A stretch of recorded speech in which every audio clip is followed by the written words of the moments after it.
All right, welcome. Good day, good afternoon, good evening from Geneva. This is the virtual update on the situation of the coronavirus, COVID-19. My name is Christian Lindmer. I'm glad to be joined by Dr. Tedros Adhanom Ghebreyesus, WHO Director General, Dr. Mike Ryan, Executive Director for the WHO's Health Emergency Program, and Dr. Maria van Kerkhove, who's the technical lead in the emergencies program for COVID-19. Let me remind everyone today especially that we will take one question per journalist, and if we're really good we will go into a second round, but we'll start with one question per person. Also, quick reminder for next month, which starts very soon, those in the room here and who are not accredited at the UN will need a new registration. Please do so. We'll send the audio files after the press briefing, and the transcript will be available soon tomorrow. With this, we'll open with Dr. Tedros. Thank you, Christian. And good afternoon to everyone online and in the room. First, as usual, the numbers. In the past 24 hours, China reported 329 cases, the lowest in more than a month. As of 6 a.m. Geneva time this morning, China has reported a total of 78,959 cases of COVID-19 to WHO, including 2,791 deaths. Outside China, there are now 4,351 cases in 49 countries and 67 deaths. Since yesterday, Denmark, Estonia, Lithuania, Netherlands, and Nigeria have all reported their first cases. All these cases have links to Italy. 24 cases have been exported from Italy to 14 countries, and 97 cases have been exported from Iran to 11 countries. The continued increase in the number of cases and the number of affected countries over the last few days are clearly of concern. Our epidemiologists have been monitoring these developments continuously, and we have now increased our assessment of the risk of spread and the risk of impact of COVID-19 to very high at global level. What we see at the moment are linked epidemics of COVID-19 in several countries, but most cases can still be traced to known contacts or clusters of cases. We do not see evidence as yet that the virus is spreading freely in communities. As long as that's the case, we still have a chance of containing this virus if robust action is taken to detect cases early, isolate and care for patients, and trace contacts. As I said yesterday, there are different scenarios in different countries and different scenarios within the same country. The key to containing this virus is to break the chain of transmission. Yesterday, I spoke about the things countries must do to prepare for cases and prevent onward transmission. The report of the WHO-China Joint Mission has now published its report, which is available in English on the WHO website and will also be posted in Chinese on the National Health Commission website. The report includes a wealth of information and 22 recommendations for China, for affected and unaffected countries, for the international community, and the general public. It calls for all countries to educate their populations, to expand surveillance, to find, isolate, and care for every case, to trace every contact, and to take an all of government and all of society approach. This is not a job for the health ministry alone. At the same time, work is also progressing on vaccines and therapeutics. More than 20 vaccines are in development globally, and several therapeutics are in clinical trials. We expect the first results in a few weeks. But we don't need to wait for vaccines and the therapeutics. There are things every individual can do to protect themselves and others today. Your risk depends on where you live, your age, and general health. WHO can provide general guidance. You should also follow your national guidance and consult local health professionals. But there are 10 basic things that you should know. First, as we keep saying, clean your hands regularly with an alcohol-based hand rub or wash them with soap and water. Touching your face after touching contaminated surfaces or sick people is one of the ways the virus can be transmitted. By cleaning your hands, you can reduce your risk. Second, clean surfaces regularly with disinfectant. For example, kitchen benches and work desks. Third, educate yourself about COVID-19. Make sure your information comes from reliable sources. Your local or national public health agency, the WHO website, or your local health professional. Everyone should know the symptoms. For most people, it starts with a fever and a dry cough, not a runny nose. Most people will have mild disease and get better without needing any special care. Fourth, avoiding traveling if you have a fever or cough. And if you become sick while on flight, inform the crew immediately. Once you get home, make contact with a health professional and tell them about where you have been. Fifth, if you cough or sneeze, do it in your sleeve or use a tissue. Dispose of the tissue immediately into a closed rubbish bin and then clean your hands. Six, if you're over 60 years old or if you have an underlying condition like cardiovascular disease, a respiratory condition or diabetes, you have a higher risk of developing severe disease. You may wish to take extra precaution to avoid crowded areas or places where you might interact with people who are sick. Seventh, for everyone, if you feel unwell, stay at home and call your doctor for local health professional or local health professional. He or she will ask some questions about your symptoms, where you have been and who you have had contact with. This will help to make sure you get the right advice, are directed to the right health facility, and will prevent you from infecting others.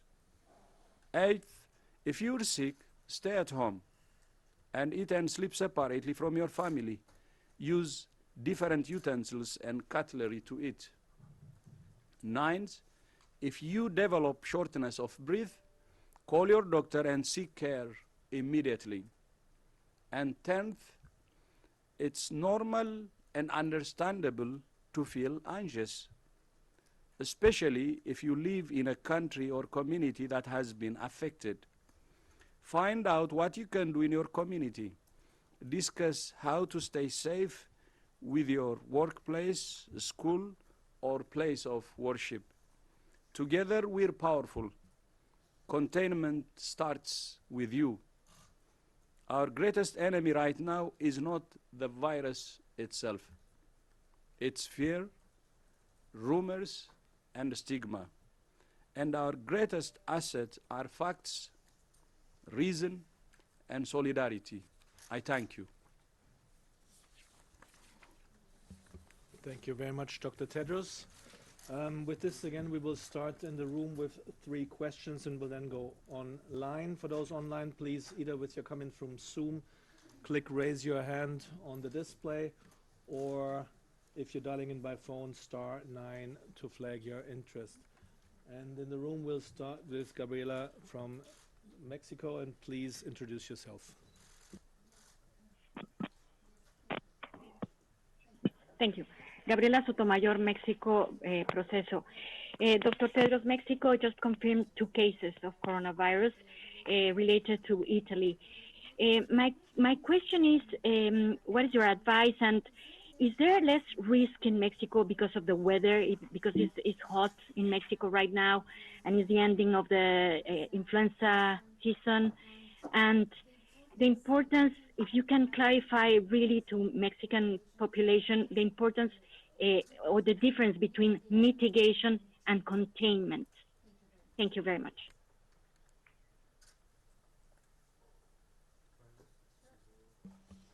So thank you for the question.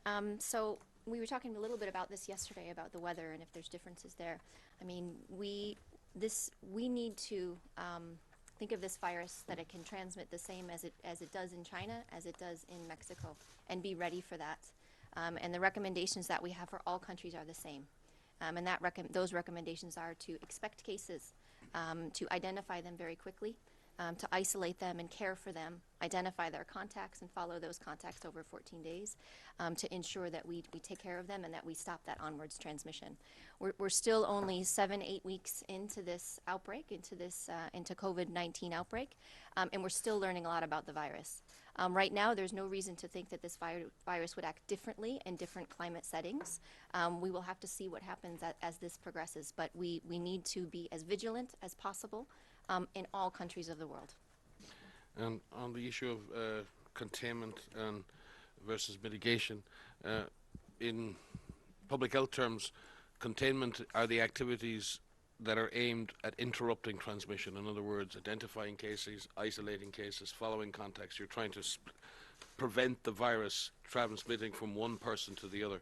So the measures that are taken are trying to break the chain of transmission. You're trying to contain the virus in that sense.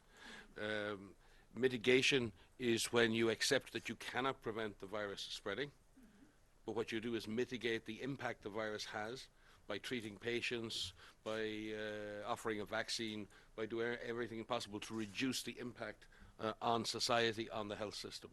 But both of these strategies are necessary in many epidemics. What we've been saying clearly is that containing the virus and interrupting transmission gives us an opportunity to stop the virus, but what it's clearly doing, as you've seen in China and Singapore, it's slowing the virus down and allowing us to get ready, to prepare. To accept that mitigation is the only option is to accept that the virus cannot be stopped.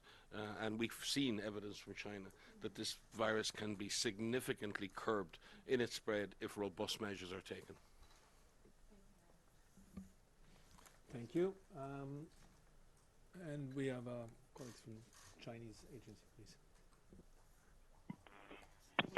Shane from China Central Television. My question is about the virus origin. So right now there have been some opinions published by the scientists saying that they are not sure about the virus. Are they really from China or from some other parts? And also there have been no clear evidence that this virus is coming from China. So my question is, are there any updates about the virus origin? Because there are some cases not related to the travel history in China.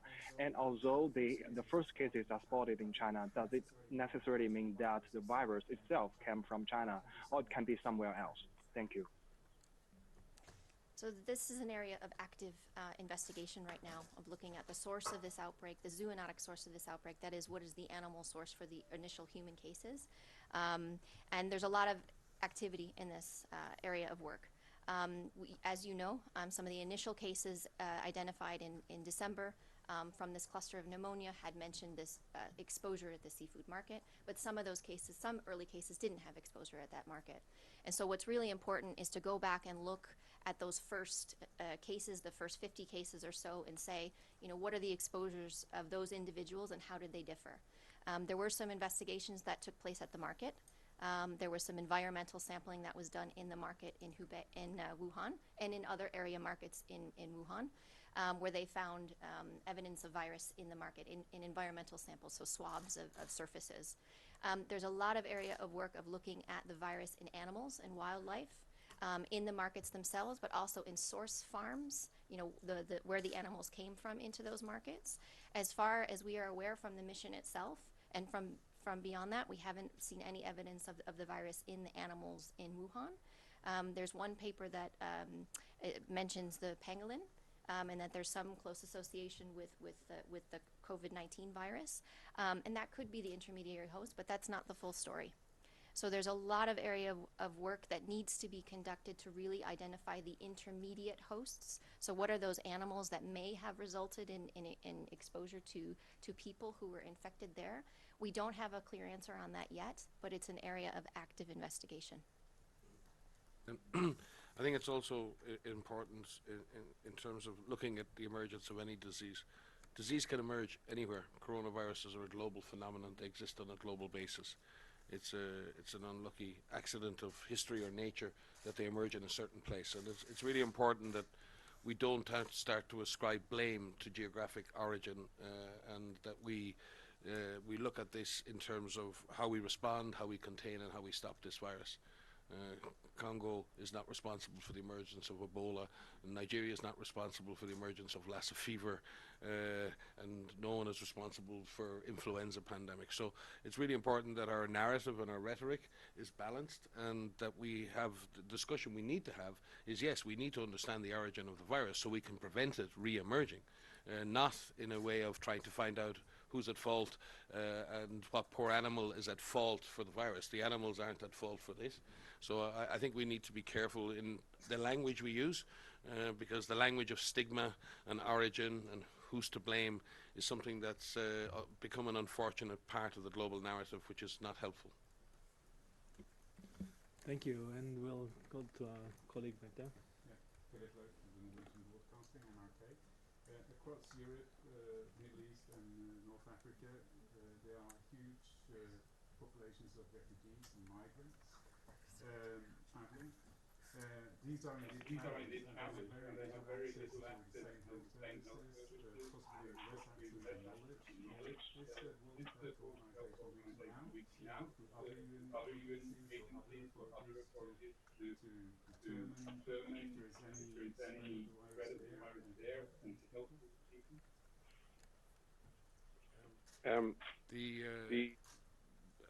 A number of weeks ago, the Director General spoke with and wrote to the Secretary General to trigger the UN Crisis Management Policy, which resulted in the Secretary General creating a UN Crisis Management Team, which I lead. And we have brought together all of the key agencies across the United Nations systems, the humanitarian, the scientific, the World Bank on the finance side, UNICEF on the social side.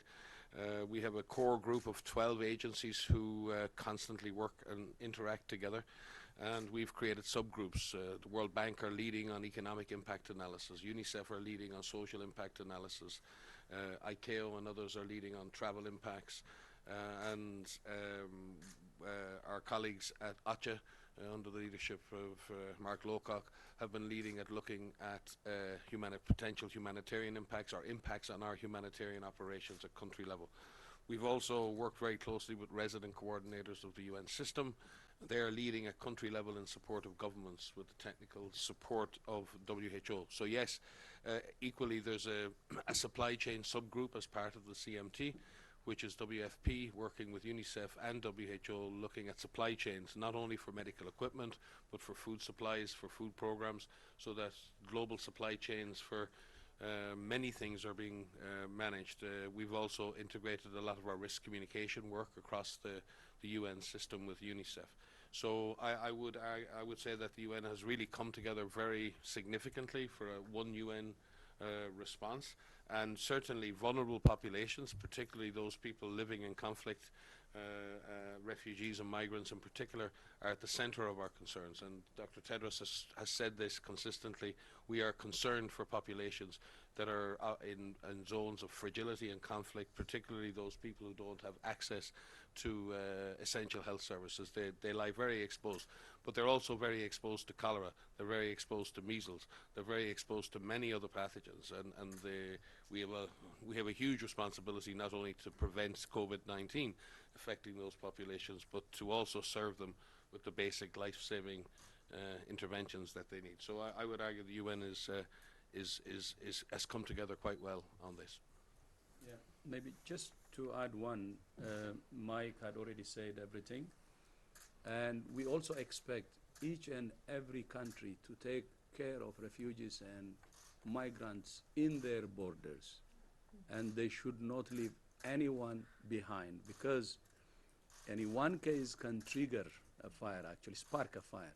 So that's why each country should also be responsible and take care of refugees and migrants within its border. Thank you very much for these comments. And before we go on the line, we'll take one more question from the room from our colleague from Iran. I'm Badi Afshin from Iran International TV. Dear doctors, we understood that as early as next week you're going to send a delegation to Iran. I was wondering what would be the mission of this delegation and who would be participating in the mission? Yes, we are sending a team. In fact, the team would be there by now, but there are severe issues with getting flights and access to Iran right now. And we thank the governments of UAE and other governments who are facilitating the process of not only getting teams, but getting medical supplies and other important items. So yes, the team will be multidisciplinary. It will contain epidemiologists, clinicians, and prevention and control professionals. We are sending teams to many countries. At the moment, WHO has small teams in 18 priority countries in the African region. We are sending teams to many countries in the Eastern Mediterranean region, including Afghanistan, Iraq. And our regional office for the Americas continues to support preparedness across the Americas and support our colleagues in Brazil and obviously now in Mexico. Our job is to be ready to provide technical advice and operational support to any of our member states who request it or require it. But that is placing a lot of pressure on our systems too, as this epidemic involves more and more countries. Yeah, so one more to add to what Mike said. United Arab Emirates is helping on this, and we have discussed with United Arab Emirates and hope on Sunday earliest, and if not by Monday, we should have the people on the ground. And I would like to appreciate the solidarities coming from UAE. Thank you. Thank you. And with this, we go online. I would like to first call on the colleague from the Forbes magazine. Can you hear us?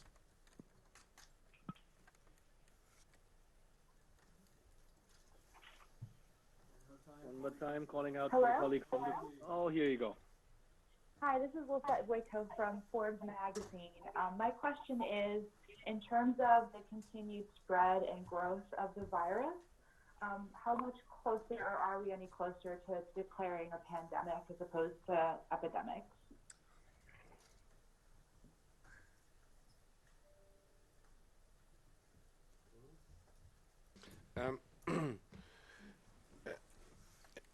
A pandemic is a unique situation in which we believe that all citizens on the planet will likely be exposed to a virus within a defined period of time. We could say that, and I've said in previous press conferences, if this was influenza, we would probably have called this as a pandemic by now. But what we've seen with this virus is that with containment measures, with robust public health response, the course of this epidemic or these multiple epidemics can be significantly altered. And to declare a pandemic, it is unhelpful to do that when you're still trying to contain a disease. A pandemic is also a word that may be attractive at a global level to describe an event. But it's not necessarily so if you're one of the 2 billion people living in countries with weaker health systems.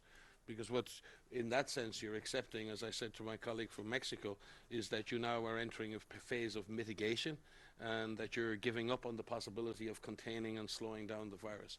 So pandemic as a colloquial term, we've seen the pandemic of obesity or the pandemic of HIV or all of these words that are used. We want to move beyond colloquial terms. If we say there's a pandemic of coronavirus, we're essentially accepting that every human on the planet will be exposed to that virus. The data does not support that as yet. And China have clearly shown that that's not necessarily the natural outcome of this event. If we take action, if we move quickly, if we do the things we need to do, that does not need to be the history of this event. But if we don't take action, if we don't move, if we don't prepare, if we don't get ready, that may be a future that we have to experience and we have to endure. So much of the future of this epidemic is not in the hands of the virus. A lot of the future of this epidemic is in the hands of ourselves. And those countries who've taken control, who've taken responsibility, have clearly shown that a lot can be done to stop this virus. Thank you. With this, we move to Marianne Benitez from Hong Kong. Please introduce your station, please. Hi, thank you. I'd like to ask Dr. Ryan about this Hong Kong's move to quarantine dogs, pet dogs, because a dog has been found to have weak positive to coronavirus, and they're making sure, that these pets would be taken care of by the AFCD and treated if ever, it shows symptoms. Or there's also a possibility that it's environmental contamination. The other thing is the mask again, all Japan, Korea are all running out of stock. So what would WHO do about it? Thank you. I will leave the question on man's best friend to Maria, but on the issue of masks and other protective equipment, yes, there are severe strains on protective equipment around the world. What we're most concerned about, and again, Dr. Tedros has said this again and again, our primary concern here is to ensure that our frontline health workers are protected and that they have the equipment they need to do their jobs. So when we talk about protective equipment and masks, we're talking about that very specific specialized material that's needed, and that is under significant pressure. It is inappropriate for that type of material to be used in a general public circumstance.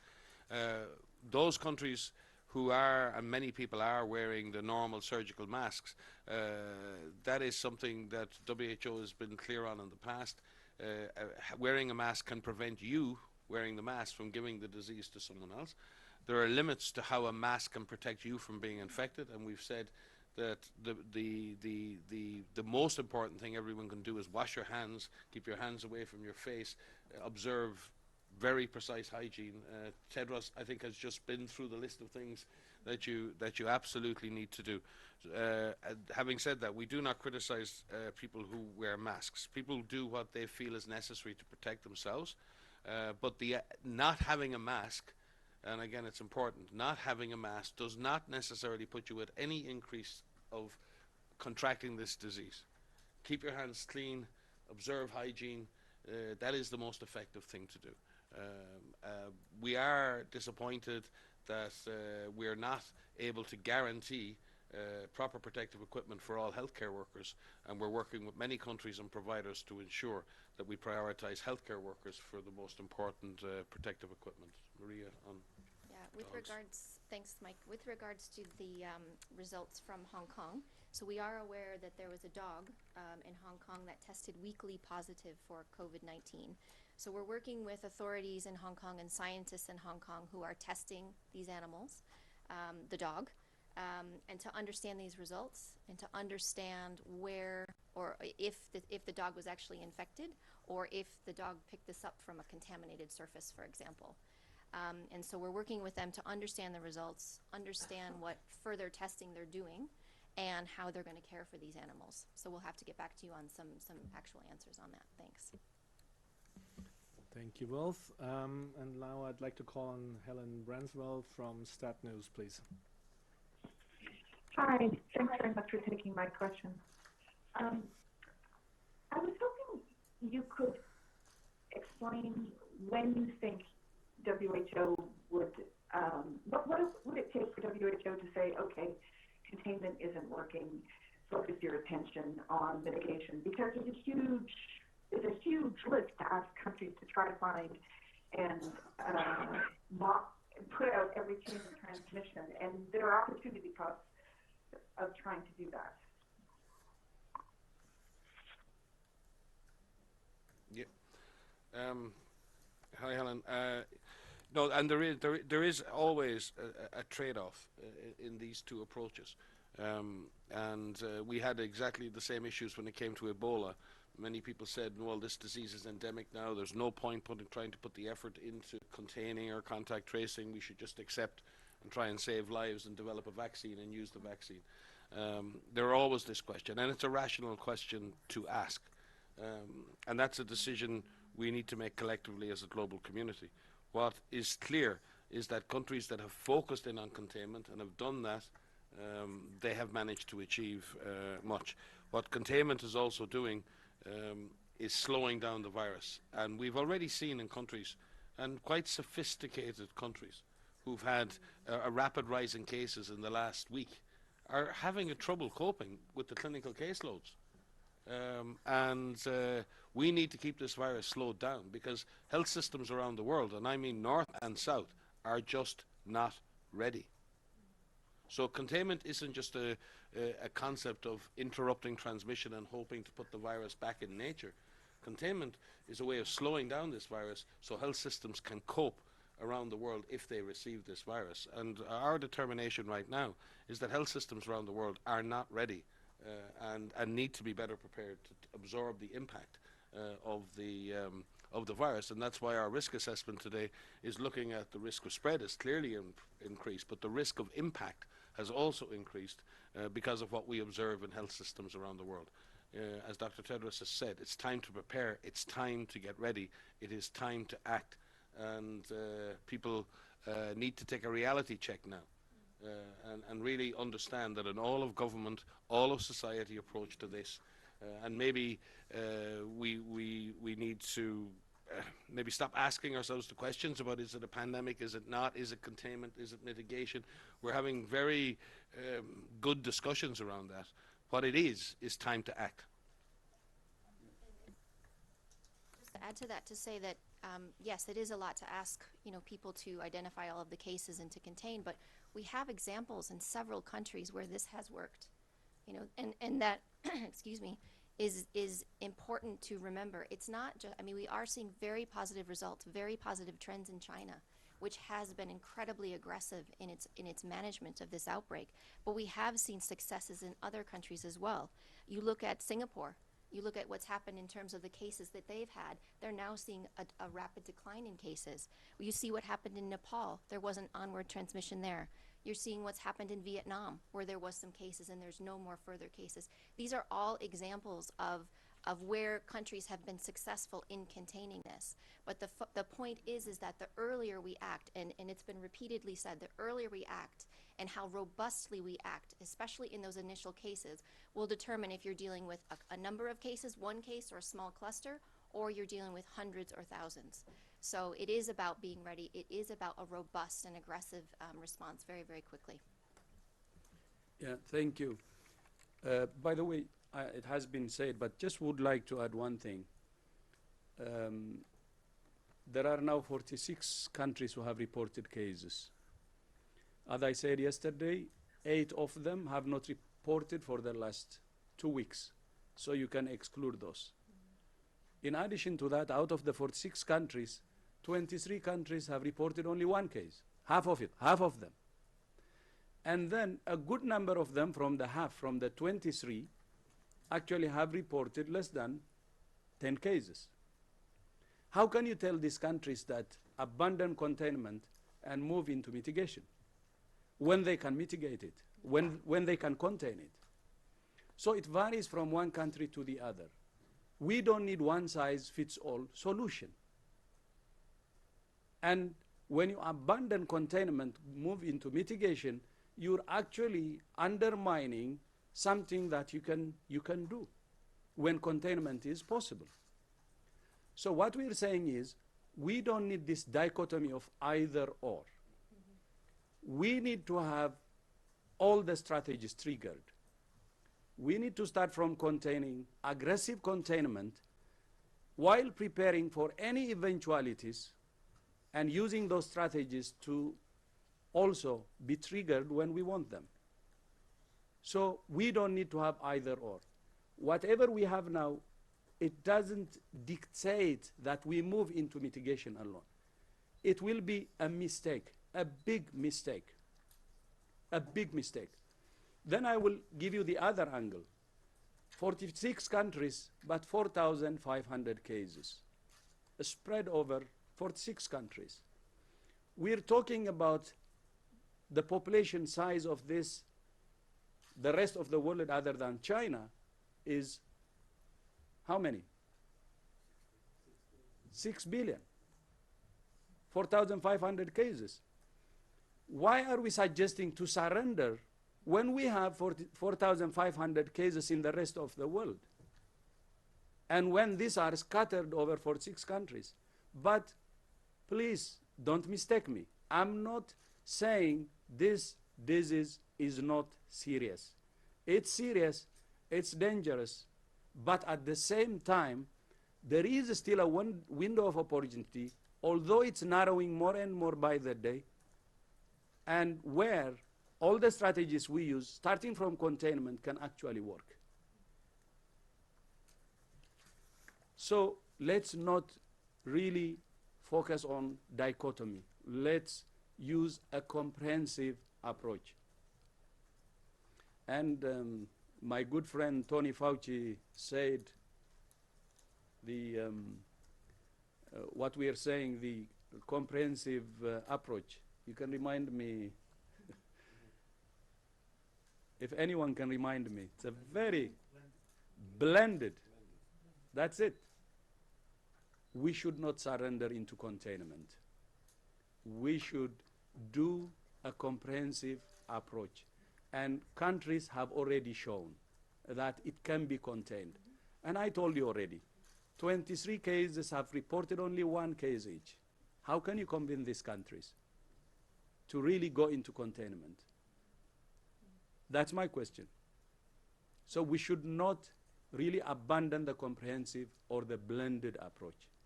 And we should do aggressive containment in each country. And we can stop it. That's what we believe. It's in our hands, as Mike said. But this thing can go whichever direction. We're not undermining the risk. It's there.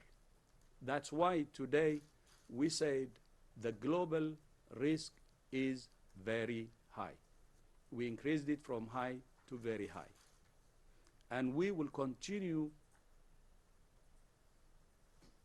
to work 24/7, and our colleagues internally and also externally are working day and night, experts, global experts, and we will come up with any recommendations based on the situation we see as we see fit.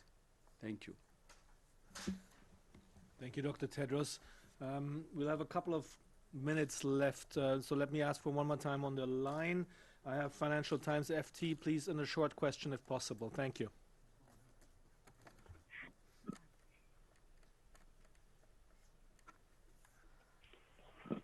A colleague from Financial Times, do you hear us?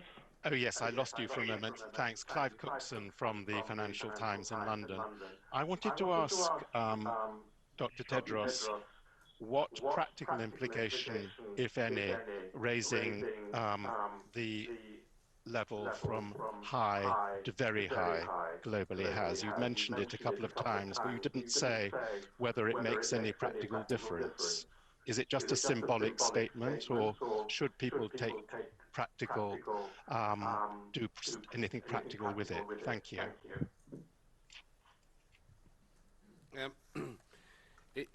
It doesn't make a legal difference to the way in which states parties have to act, or it doesn't change that. But what we hope it does consistent with what Dr. Tedros said yesterday and over the last number of days, that the risks are rising, and as we see more and more countries becoming involved in this, and we see a number of countries struggling with containment, the DG and remember, risk assessment within our house is done independently within our house. It's done by a specialist epidemiologic team. It is not determined in that sense at a senior management level. It's an internal 3-level process in which we determine the epidemiologic risks of spread, the epidemiologic risk of impact, and then it's presented to us in the same way it's presented to you externally.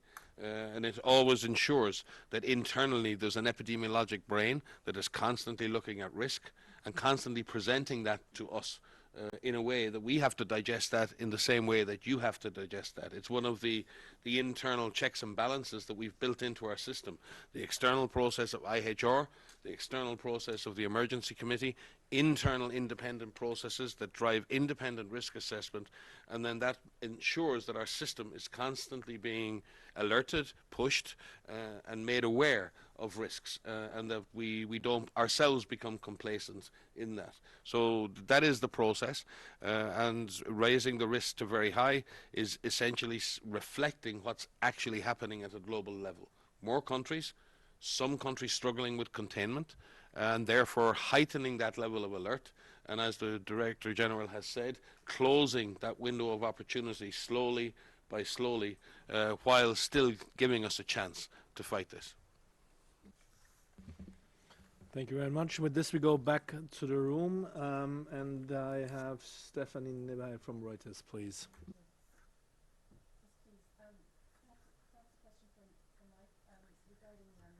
Nigeria. It's been one imported case in Ogun State. I wonder if you could say a little bit about what your assessment is of preparedness there and lab capacity to detect and to detect and isolate and so forth, contact tracing.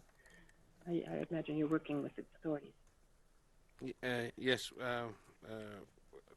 First of all, yes, there has been a confirmed case in Nigeria, and we were very lucky to have the services of Dr. Chikwe, who joined the international team from Nigeria as the director of Nigeria CDC, and is now back in Nigeria, and I'm sure hugely empowered by all of what he has seen in China and all that has been done there. And again, Dr. Tedros has spoken many times about the power of preparedness. The establishment of Nigeria CDC, the fact that Nigeria has been fighting measles, cholera, it's been fighting polio, it's been fighting Lassa fever. In fact, it is an ongoing Lassa fever outbreak, which is a hemorrhagic fever outbreak that requires case identification, contact tracing, and isolation. So Nigeria has a well-tested mechanisms for dealing with these dangerous pathogens, and we have great confidence in our colleague Dr. Chikwe and his staff to be able to do that containment exercise as we explained previously. But that is built on an investment in that surveillance and preparedness in Nigeria over a number of years. The fact that the laboratory there is able to make the diagnosis, that we've expanded the laboratory network in Nigeria for dangerous pathogens because of Lassa fever and monkeypox. That laboratory network is now available to do COVID-19 diagnostics. The fact that we've invested in influenza diagnostics in Nigeria means the same labs who can do influenza diagnostics can now transfer and do COVID-19 diagnostics. There is nothing new in the world. You base everything you do on the investments you made in the past. And investing in preparedness, particularly in Nigeria, has resulted in a stronger system. That is not to say that there are not risks. Nigeria is a vast country with a huge population, and it has many vulnerable people, especially in the north, and lots of refugees and many others. So it is disappointing to see the disease arrive, but it's also heartening to see that the disease was picked up on a single importation, was confirmed quickly, and that isolation and other activities have already begun.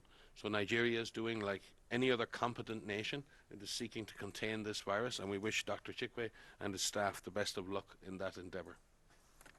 So if I could just add to that to say that yes, Dr. Chikwe was with us in China, and we spent, as the international team, spent a lot of time talking about what are the lessons that we can learn from China that impact every country on the planet, including countries across Africa, including Nigeria. And there are incredible lessons that can be learned from China as it is dealing with COVID-19 in high income areas, low income areas, high incidence areas, low incidence areas, areas with migrant populations, and a lot of what we learned there is applicable to Nigeria. So having him as part of that team, having him bring back that experience, I think is a great benefit to Nigeria, along with all of his colleagues there and across Africa. And as we've said previously, the fundamentals of response, the fundamentals of case identification, laboratory diagnosis, those apply everywhere on the planet. And so it was really wonderful to have Chikwe with us in China and bringing back those experiences firsthand to deal with this. Thank you very much. I hope we'll have time for two more from the room. Agence France Presse, please.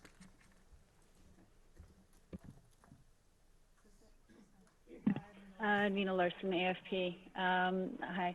I wanted to go back to the declaration that the level is very high now in the world. I was wondering, would you consider that now? Are we at the highest possible level of alert since you don't officially use the word pandemic?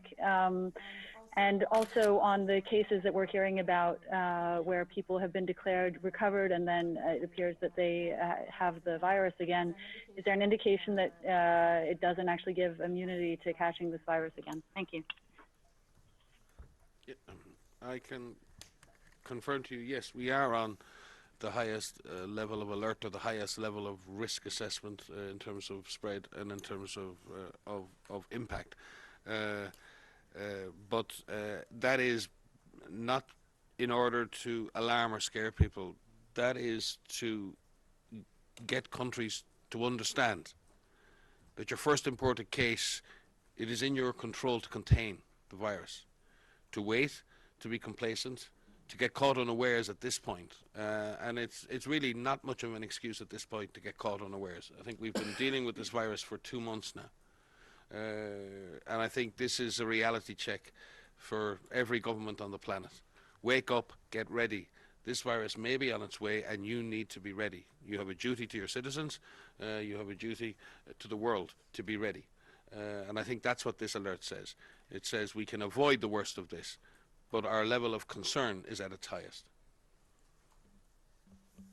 To answer your questions around the second question that you had, so we are aware of some case reports of individuals patients who have recovered, who have tested negative using PCR testing, but have then go on to test positive for PCR testing, and this requires some further study. So what we need to understand is, by testing PCR positive, does that actually mean there's viable virus in those samples? Are they actually shedding live virus? And that requires some study. So one of the things that we are looking forward to hearing more about in countries that are looking specifically at this are prospective studies following people prospectively after they recover for a number of days, if not weeks, to see what that profile actually looks like. And now we're seeing a large number of people who have recovered, which is very positive. There's more than 36,000 people who have recovered in China alone. I don't know the number offhand outside of China, but this is also very positive. But we need to follow these individuals to see how well they do. With regards to immunity, this is also actively under investigation. There are some serologic assays that are being developed. These are newly approved in China and elsewhere. And what scientists are doing right now is that they're looking at the antibody response in people who have had COVID-19 to see if they have neutralizing antibodies. The data is too preliminary. Right now, we only have a few patients where this is being followed. So as we have more and more recoveries, as we have these studies, these actual scientific studies being conducted, we will have more evidence to be able to give you an answer on that. Thank you very much. And for our last question, we'll go to a colleague who we've never had online so far, asking a question. So that's CBC Canada, please, for the last question for the day. Hi, it's Vic Adobe here. Can you hear me? Yes, please. Yes, please. Okay. Yesterday the FDA put out a notice saying that the situation in China is now affecting APIs, the active pharmaceutical ingredients in drugs. What expectation does the WHO have in drug supply disruption because of the situation in China? Our Access to Medicines Essential Health Technology Group, and under the leadership of Mariangela Simao, have been monitoring the impact on supply chains, particularly for APIs, active pharmaceutical ingredients, and we have similar concerns. We do believe, though, with the decreasing incidence in China, that many of the companies and who do produce these APIs are beginning to come back online. So while there is a big slump in supply, we believe that is being switched on again. We continue to monitor that, but we do share your concerns, especially for generic essential medicines around the world, and many people in the world rely on those types of medicines for chronic diseases. But we are monitoring it, and we will continue to do so, and we hope that those industries who, in China in particular, who produce these intermediate products are coming back online, and that we can end this slump in supply as quickly as possible. All right, with this, I thank you all very much. Thanks all for being there, for being online. Apologize for those questions we couldn't get to. We'll send the sound files and the statement by Dr. Tedros very soon afterwards. Thank you all and goodbye. Thank you. Thank you. So see you on Monday. Have a nice weekend. Thank you. You ask him not to have. You say no need on weekend. Not you. Some of your colleagues.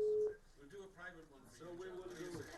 Yes, thank you. But was this in-house vote by WHO staff?